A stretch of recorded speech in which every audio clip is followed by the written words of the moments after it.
Welcome to Fragmented, a software developer podcast where we talk about building good software and becoming better developers.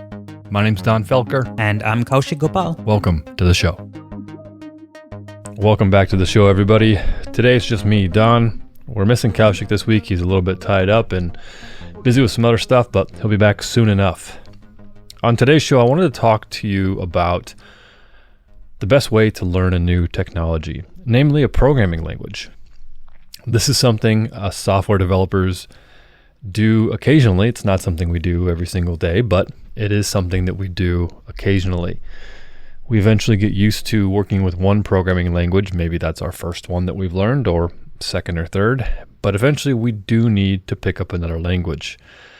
Well, why is that? Well, because as software developers, we don't exist purely in one domain. Now, for example, we might write an application and it needs to write data to a database. Well, we have to learn SQL to interact with a database typically. Now, I'm not going to get into the argument of if SQL is really a programming language. I'm not going to do that. I'm just saying in general, if you have to learn a new technology, it's something we just encounter. Now, today's conversation and so forth is going to revolve around learning a traditional programming language. Or even, you could talk about even a different framework for that nature. So let's say that you were an Android developer and you wanted to learn how to build an iOS app. Well, that's a completely different framework. That's a completely different language. Everything's going to be brand new. And how do you go about doing that? And this conversation also applies to anyone who's interested in perhaps learning how to build something in a completely different environment and framework than they're used to. So if you're a mobile developer and you're interested in learning about the back end, maybe you want to know how to build an API. Well, how do you do that? Do you use something like Node, or do you going to use Rails or Python, or is it Java or Kotlin? All of those are valid answers. There is no wrong answer. So I want to make that clear initially. But I'm going to assume that you have an idea of something that you would like to build in a particular language. Or not something you'd like to build, but you have an idea of a particular language that you would like to learn and so forth. How do you do that? Well, first of all, you need to understand the basics of the language. So that's just going to be the programming language. That's going to be plain and simple what you need to understand first before we can really get into the meat and potatoes of what I'm going to talk about here. Now, for example, let's say that you're a Java developer and you want to learn Kotlin. Well, you need to understand the fundamentals of Kotlin and how Kotlin works from the ground up, what the syntax looks like, how you declare variables and functions. So you'll need to learn that first. And wherever you do that is where you do that. Now, quick side note, if you do need to learn Kotlin, I do have a free 9-hour course that's available on my YouTube channel. I'll link it in the show notes. It's free to watch. You can watch it via the 9-hour video. There's also a playlist with it broken apart into 134 different lessons. Both are completely free. So if you're interested in learning Kotlin and that's a direction you want to get going in, or you have a colleague who wants to learn it, feel free to point them to my YouTube video or videos, and they can learn Kotlin there. So let's assume now that you have already determined that you would like to build something and you want to learn a language. So let's go with the Android to iOS example. You want to build an iOS app. Okay, so first of all, you need to understand Swift probably. So maybe you've already went and watched a couple of courses on this Swift programming language and you kind of understand it a little bit, but you want to build an iPhone app. So to do that, there's a couple of things that you need to keep in mind here, and that's what we're going to talk about here. So the first thing that you're going to need to keep in mind is you're going to need some type of goal. That's number one. Find a goal, and that goal I recommend is going to be choosing a simple problem domain. And what does that mean? A problem domain is a problem that you're trying to solve, and you need to choose one that's simple and you have memorized without a shadow of a doubt. You understand how it works top to bottom. So what is maybe a simple domain? Now, these are my examples that I actually use. There's two examples I always rely on, and I either choose either one of them, and you can steal these if you want. Number one is I'll either choose to build a note-taking app, and a note-taking app is simple. all it does is it allows you to create a note that has a title that's text, has content that's text, and has a created date when the note was created, and then it has a updated at field, which is when the note was last updated. So if I created it yesterday and I added some more notes today, it would say that it was created yesterday and that it was updated today. Now, each time I create a new note, there's going to be a new record inserted into some type of data store somewhere with those fields in it. So I got 4 columns: title, content, created at, and updated at. Pretty simple. That's option number 1. Now, option number 2 is a calorie or protein tracker. And so that's very simple as well. Every day, perhaps I would like to keep track of how many calories I want, or the number of grams of protein I've eaten in a day. This app is very simple. It's a simple input box, and you could accept a number. That's it. It also has a created at and updated at fields, which are going to be dates.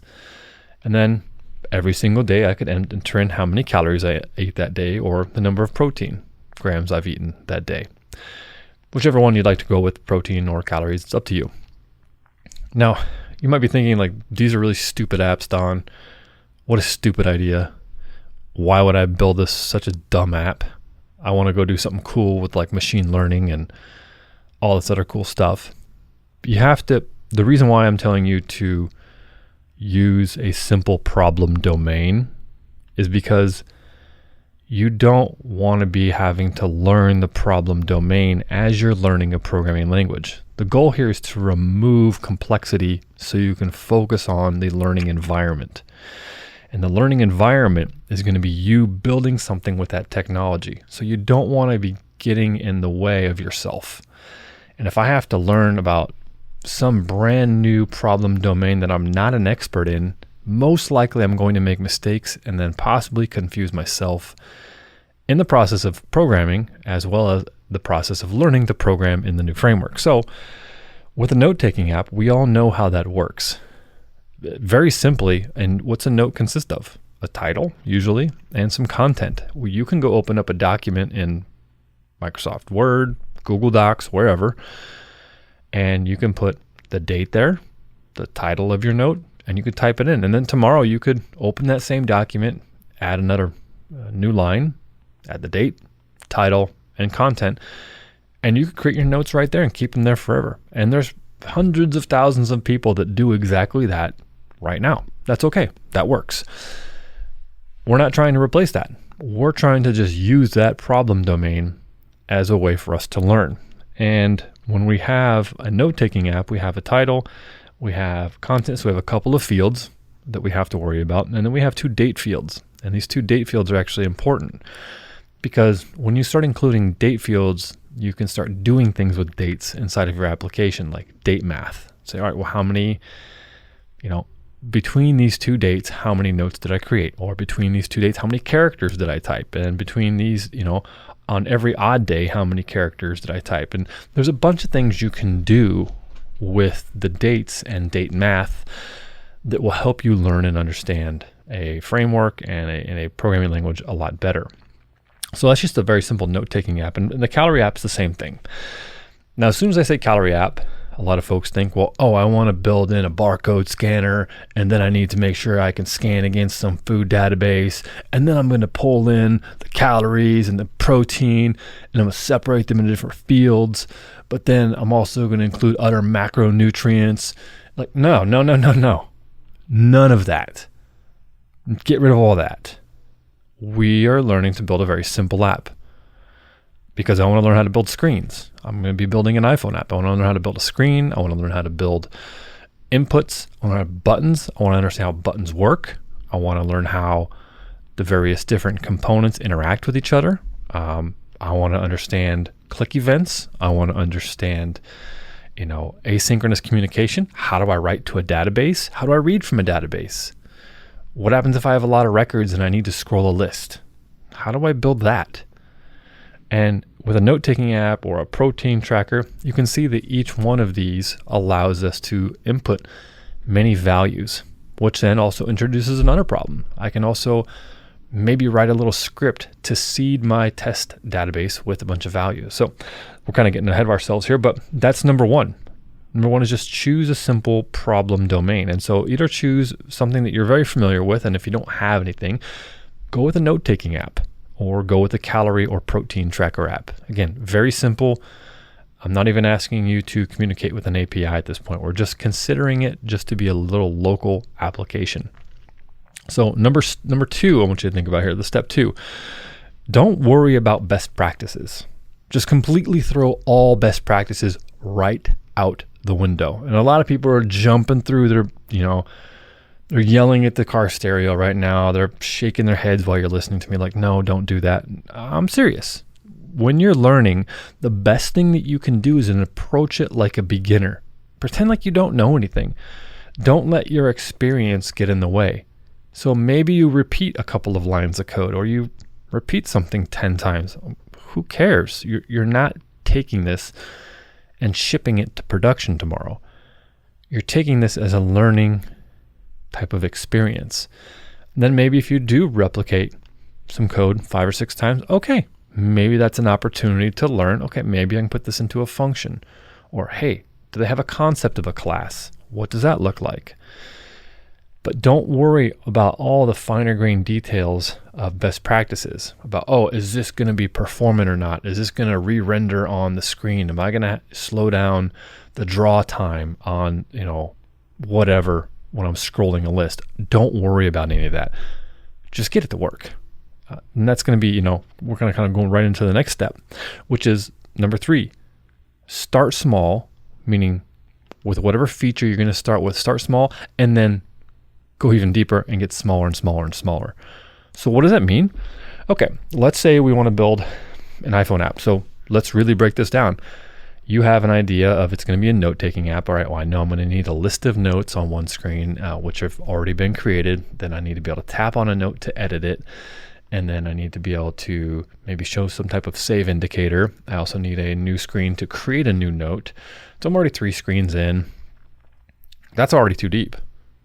Like I'm talking really reel it back. What's step 1? How do I create an iPhone project? That's step 1. Okay, cool. I figured out maybe how to do that by reading the docs. I've got my iPhone project up and running. Maybe it's an Xcode, wherever. It's running. Okay, cool. Is it using, at that point in time? Excellent. That's step 1. What's step 2? Okay, how do I open a simulator? In iOS, there's simulators and not emulators. How do I start the simulator? I don't have an iPhone, maybe. Okay, you figured that out. Okay, that's step 2. Great. Now, how do I deploy this bare bones app that doesn't have anything in it to my simulator? That's step 3. Like these are the steps you got to go through. And then each one of these is going to give you a little bit of confidence and just be okay with failing. Like you're not going to know everything. And once you get it deployed, it might just be a blank screen. I don't even know what the default iOS project has in it anymore, if anything. Then from there, once you have your default screen, you have your app running once. Okay, how do I add hello world? And it seems pedantic and a lot of people hate this, but these are all just very basic things. Okay, I've got it going. Now I've got it deployed where it says hello world. Okay, great. Now I'm not asking you to commit your changes to Git or your source control repository as you do this and move through the process. But what we're doing is we are starting small and then getting smaller and just very, very tiny nibbles of work that we can see a little bit of accomplishment to give ourselves a little bit of confidence to keep moving forward. If you try to build out this whole screen right now before you do anything, that's going to be bad. It's just not going to work. You're going to get frustrated and you're going to want to quit.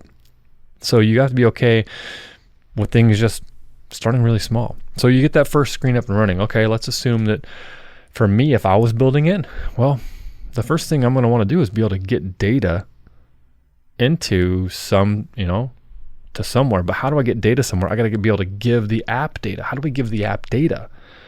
I need input form. Okay, so that's the first thing I'm going to build. Okay, I need to put a input box in there. I figure out how to do that. Great. That's the title. Okay, can I put a label on there? Okay, I got a label. Okay, now I need to put another one on there. That's going to be the text content. Okay, well, that's not single line. That one needs to be multi-line. Oh, okay. Is there a way to, I'll do that. I'll multi-line. There we go. So now I got a title, multi-line. All right, now I also need a button to tell it to save.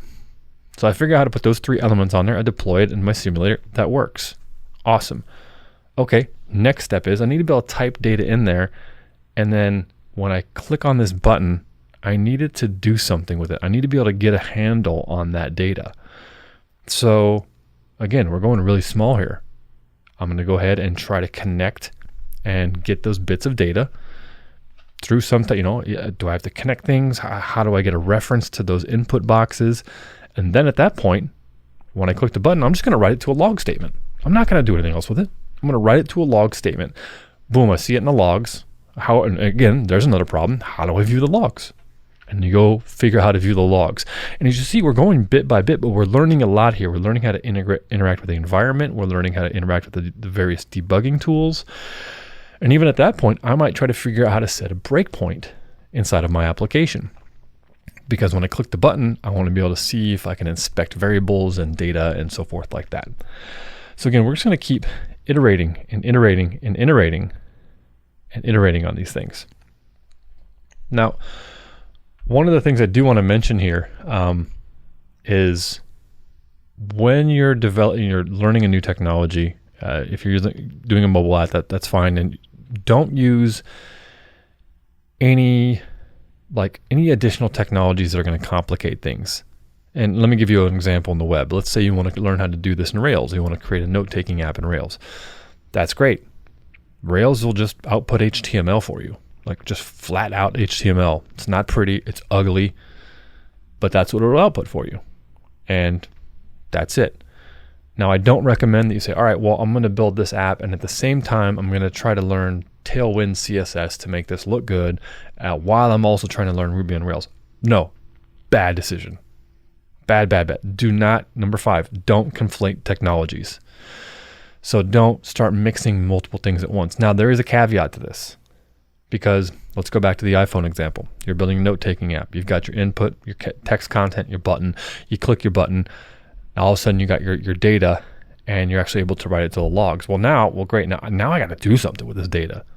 Well, as we know, that we got to figure out somewhere to put it. So there's places we could put it inside of iOS that's not database, but we know that it needs to be in a database. So that's the next question. How do I interact with the database in iOS? And so you start digging around, you find that it's like core data or something else you decide to use. And then you figure out how to connect a database. Okay, now how do I write a record in there? And this is where the conflating technologies advice conflicts. Because eventually, when you store data, you have to learn how to write some SQL usually. And so you might need to learn how to write an insert statement. And so these are going to be one of the ones where, well, hey, I have to learn how to write a insert, update, delete, and select statement so I can read and update and get the data out of the database. So those are one of the ones where you have to learn it, but don't go deep into learning database triggers and views and all this other kinds of stuff. Don't even go there. Like, that's not the goal. The goal is to learn how to build an app with this new technology. And so say you've got your database up and running. That works great. Fantastic. Again, you're just going to continue down this path of just over and over something simple. You're going to get the data into the database. Great. That button works. Okay, fantastic. Now I can basically create new records. Now at this point, you click a button, it may just save it. It doesn't update the screen. Okay, next step is after I save it, I want to show a message, which could be maybe a little dialogue, or it could be something that shows on the screen, or it just changes the button for a couple of seconds and says saved and then clears the input fields. After that, the next step is, okay, I need to add a screen that shows all of the existing notes inside of my application so I can get a list of them. Now, they're usually somewhere around this point is I would have recommended that start saving your work into Git just so you have a place to roll back to if you'd like to. Or if you make a big mistake, which is what I do all the time. So from here, you'll want to add another screen, and that screen is just going to be a screen that lists all of your notes. And then how are you going to get to that screen? Is that going to be the first screen that shows up? If so, you're going to need to do a little bit of refactoring. Again, now this is teaching you the tools, how to interact with the tools. Okay, I need to build a new screen. I need to select the data out of it from SQL. Okay, now I need to figure out how to put it into a list. Okay, great. Now I've got all my data showing on a list. But now it's just showing on a list. What do I do with it? When I click on it, what do I want it to do? Should it take me to the editor? Okay, so you want to make sure that you understand how to implement a click listener on a list item, which then takes you to the actual detail page. So again, I'm being very, very, I'm explaining step by step what you have to do when you're building these, you're learning a new technology.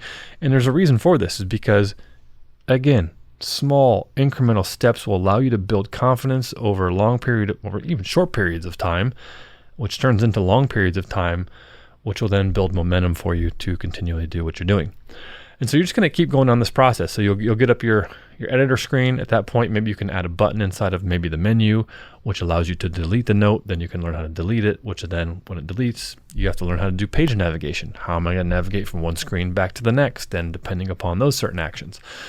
And again, don't try to do everything at once. Okay, can I click the item in a list to go to the next page? Yeah, cool. Now the next page shows. Okay, how do I get that data from the list over to the next page? Do I send all the data over? Do I just send an ID and requery on that page? That's going to be something you're going to want to experiment with. Again, don't worry about doing it with the best practice. Learn the technology. Sometimes the way that you're used to doing it in one particular technology or framework is not the way you do it in another framework. And you have to kind of be open to the different possibilities of that. Now, you may have realized these are kind of just the basic steps, and you're going to iterate over them over and over and over until you've got your basic application working. So now you've built an application. Congratulations. You've kind of learned how to build an app with this. Now, this is the level 1 approach of doing it. So now you've kind of got the whole, great, now I've built an application, client-side only application. If you want to take it to a level 2 approach, now is when you actually start implementing interaction with an API. Now that API could be something that's in Firebase, which is maybe an API you really don't have to build, but is data that's on a remote location. So anytime you introduce any type of remote data endpoints into your system, you have to start, your application changes a lot. How do I interact with an HTTP client? What do I do with HTTP errors? What do I do, what about timeouts? What about no internet connection? These are all questions that you have to answer. And this is why I didn't recommend starting with an API. Now, there are a lot of people that will, especially experienced engineers, who will automatically just start interacting with an API out of the gate. Now, that's fine if you have the comfort level to do that. But if you don't, then I recommend you just start local, build a local implementation. And okay, once you feel comfortable enough, if you're a beginner, then you can move on to interacting with an API. And if you don't have an API, you'll need to go find one or build one yourself, which then again will be another exercise in learning a technology, which could be the exact opposite here. So if we were to flip this on its head, and instead of, you're a Android or an iOS engineer and you want to learn how to build a backend, great. Okay, well, let's build a backend for a note-taking app. Same exact thing, or the backend for a calorie or protein tracker app. Now, what do those things need? Well, when you start getting into APIs, things are a little bit different because APIs just kind of exist and they're endpoints that are on the web. And you need to be authenticated and authorized to perform actions on an API. So most likely, you're probably going to need to create the concept of users and user accounts. People will need to be able to create a user account. They'll need to be able to sign in. And if it's through an API, these are going to be stateless, meaning that there's no session or anything like that. And so you need some way to be able to pass back and forth your authentication and authorization mechanism of some sort. And usually that's done through a token. And these will be done through something known as JOTs, which is kind of the standard at this point in time. And these are JWT. If you go to jwt.io, it said JOT. It sounds like JOT, but it's JWT. So go to jwt.io. You'll see basically the spec and all the information and an encoder and decoder of how to decrypt and encrypt JWTs. But let's say you build an API in Node with the Express Web Framework. You'll then need to learn how to interact with the database from an API level. Is it going to be Postgres? Is it going to be MongoDB, what are you going to do this in? And then how are you going to create the authentication tokens? How are you going to store them? How are you going to invalidate them? Are you going to, when are they going to expire? These are all completely different problems that you're going to encounter, which again, when you're starting, if you do want to build an API, well, the first things first, like, okay, I wouldn't maybe even worry about the user stuff. Let's just figure out how to build an API where I can send data to it. And if you're going to do that, how do you interact with an API? Well, if you're going to do that, you could do it through a curl script, which is through the command line. And if you're not familiar with that, which most people are not experts in, you can download the Postman REST client. There's also clients built into all the IntelliJ tools. So there's REST clients that are built into like WebStorm and Android Studio and IntelliJ. You can use those, or you can just use a standalone client like Postman, which is what I use, and that'll allow you to perform basic REST operations against an API. So post, get, patch, delete, stuff like that. And again, you're just going to create endpoint to create a node, edit a node. And these are going to be different. So in an API, I'm going to create a node that's a post. I want to update a node that's a patch. I want to get the node content, that's a get. And if I want to delete it, that's an HTTP delete. And you'll learn how to do that all through the REST frame, through the Express web framework if you're building something in Node. Now, if you're building it in Kotlin and you're using whatever Kotlin framework you're using, it's going to be different, of course. But the goal is start really simple. So let's go ahead and really kind of recap this just to kind of wrap this up. When you're learning a new technology, the first thing that you're going to want to do is choose a simple problem domain. If you don't have one, choose one. The two that I recommend are a simple note-taking app or a protein or calorie tracker app. Both of these have minimal fields, and they both include dates in them, so you can start performing, as you add features to your app, you can start doing date math and kind of do some cool stuff to build little reports inside of your app or something like that. And it gives you options to further your application. As well, one of the things I didn't mention about dates is it gives you an opportunity to say, hey, how do I automatically update the updated at field when this record's updated? Is it inside of a transaction? Do I do it in the database? So it kind of gives you some options to learn in each framework. So number 2, don't worry about the best practices. Again, leave the best practices in the back of your mind. They're going to be scratching at you. They're going to tell you, you need to extract this and put this into a proper form, and this type of loop is too slow. Especially if you're an experienced engineer, you're going to see things and wonder like, oh, what's the best way to optimize this array? And what's the best way to, should this be a linked list? And should this be a map versus this? Throw that away. Get rid of that. Who cares? Put it in an array. If it's a problem, it's a problem. Then fix it later. The goal is to just learn it. Now, if you do need to learn how to use a map or whatever, then use that. I'm just saying, don't let your experience become your own worst enemy in this case. So that's number 2. Don't worry about best practices. Number 3, start small and then even refine it and get even smaller and smaller detailed. So don't try to boil the ocean right out of the gate. You're gonna want to build all kinds of screens. Focus on one thing. What's the next tiniest thing I can do to push this forward? Create a project. Okay, cool. Can I open the simulator? Yeah. Can I run the project? Yeah. Okay. If it's a web app, can I get the framework installed? Can I start the server? Cool. Can I get a console statement working? Yeah, works. Great. Keep going one thing at a time. Just build that momentum over time. So start small and stay smaller, just small incremental chunks. Don't boil the ocean. Number 4, just get it to work. That's really the big one here. Just get it to work. And that's kind of just builds on the previous example. You just want to build things and get it to work. Not worry about all of the details of everything. Don't worry about conflating the other technologies, which gets us to number 5. Don't worry about conflating the technologies. So number 4, build something and just get it to work. It doesn't have to be beautiful. You don't have to worry about using proper other frameworks to make it look good. Just get it to work. It's okay. You don't have to follow the MVVM pattern or anything. Just get it to work. And number 5, don't conflate your technologies. If you're learning a web framework, you don't have to learn Tailwind CSS at the same time. If you're building something that requires interaction with some other type of framework, then you might need to do that. Like if it's SQL, you might need to write a little SQL. That's okay. But don't spend your entire time getting distracted with, oh, well, this is an ugly screen, going back to number 4, build something that's ugly and just get it to work. Oh, this is really ugly. It needs to look nice. Well, no, like the goal right now is to just get the app to work. Does it solve the actual problem that you're trying to solve? That simple problem domain, does it solve that? If so, cool. Then when you're done with it, then come back. Add some spice to it. Make it look nice. So those are the top 5 here. That's the best way that I've learned technologies over the last couple of decades. The real key here of all of these really, and this is, if I were to choose just one of these, I would say 2. Choose 2 that matter the most is just choose a simple problem domain. And number 2, just small, tiny incremental steps. Don't try to boil the ocean. Just make it, it's okay for it to be ugly. It's all right. You're learning the technology, you're learning to build it. And as you improve it, then you can make things look a little bit better. But just get it to work, then make it look better.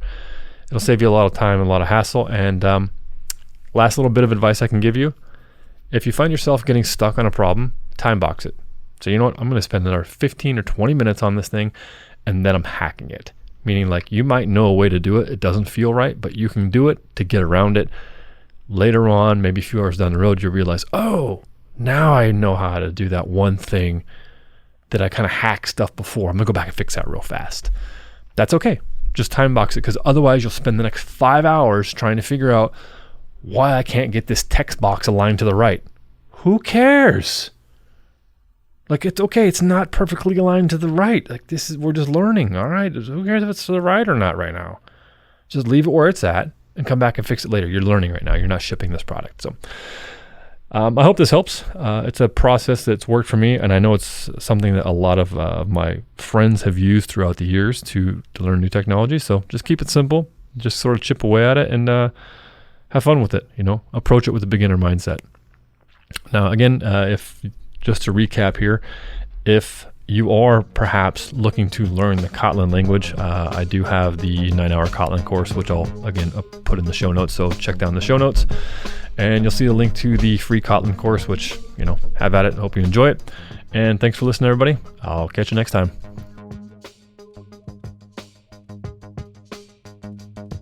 That's it for the show, folks. Fragmented is hosted by Donn Felker and me, Kaushik Gopal. We edit and produce all the episodes here on Fragmented.